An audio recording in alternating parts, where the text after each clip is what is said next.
In 2004, 6 cattle escaped from the holding pens of a slaughterhouse in Omaha, Nebraska.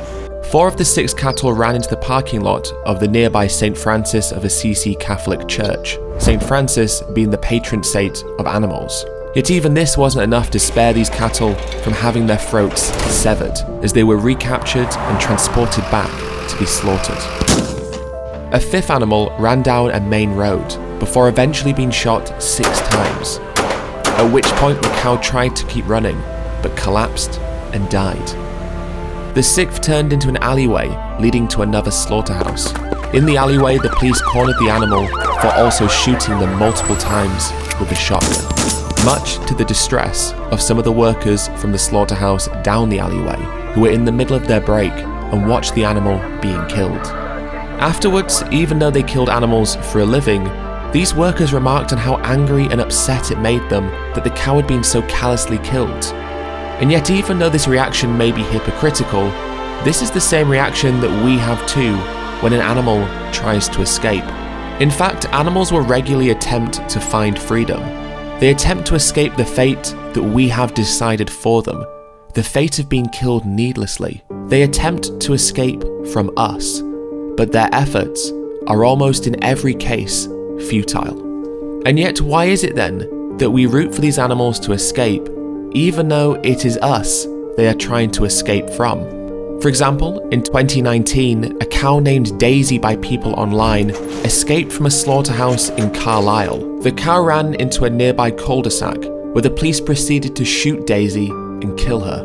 This prompted a huge outcry online from people wishing for Daisy to be rescued, even though Daisy was running away from a fate that only exists because of the actions of many of these people, most of whom would happily have eaten Daisy before she escaped. And in 2018, a cow in Poland escaped as she was being taken to the slaughterhouse and proceeded to swim to a nearby island. The farmer and authorities tried to catch her to take her to the slaughterhouse, but they were unable to, leading to them planning on shooting the cow. However, a Polish politician stepped in and called the cow the hero cow, stating, "I am not a vegetarian, but fortitude and the will to fight for this cow's life is invaluable. Therefore, I have decided to do everything to get the cow delivered to a safe place, and as a reward for her attitude, guarantee her a long-term retirement and natural death." But why must animals have to fight for their freedom to earn the right to live? Just because others are unable to make a break for freedom doesn't make their death any more justifiable. And someone's right to life isn't based on their courage.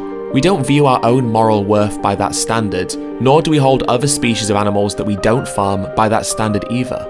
We don't look at dogs being farmed in Southeast Asia and say that only the ones who make a break for freedom shouldn't be killed. So why do we root for these animals to live? Especially considering that for many of us, the reason these animals are in situations where they try to escape is because of us. So is it not absurd to root for the animals who are trying to be free from the situation our actions have placed them in? And does the very fact that we yearn for them to live not speak volumes about how we view animals and their lives? In reality, most of us never think about the suffering of animals, and we certainly don't think about them being scared in a slaughterhouse. Ultimately, their life and death is hidden from us, purposefully kept away from us by these industries that rely on secrecy and unconscious consumerism. However, when an animal escapes, that secrecy is shattered. We become conscious participants in the life of that animal.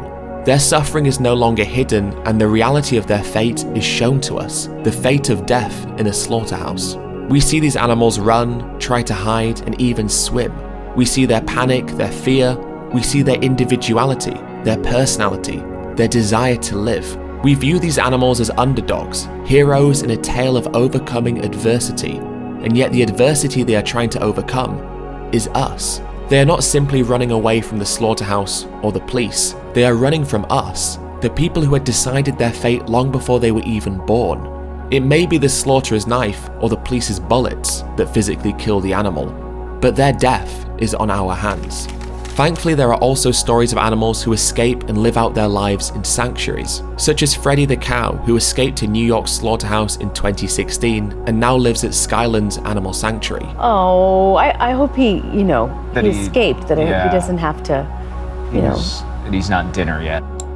And Yvonne, a dairy cow in Germany who escaped from a farm in 2011 and was eventually rescued and placed in an animal sanctuary as well.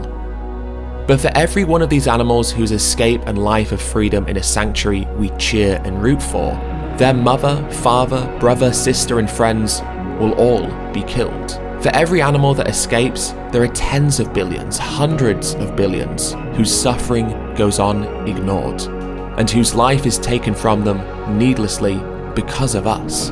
It's not the escape that matters, but what drives these animals to need to escape in the first place. Their fear, their awareness, their consciousness, their experience of life, their suffering. We root for these animals because they reveal to us something that we try to ignore. Their life matters.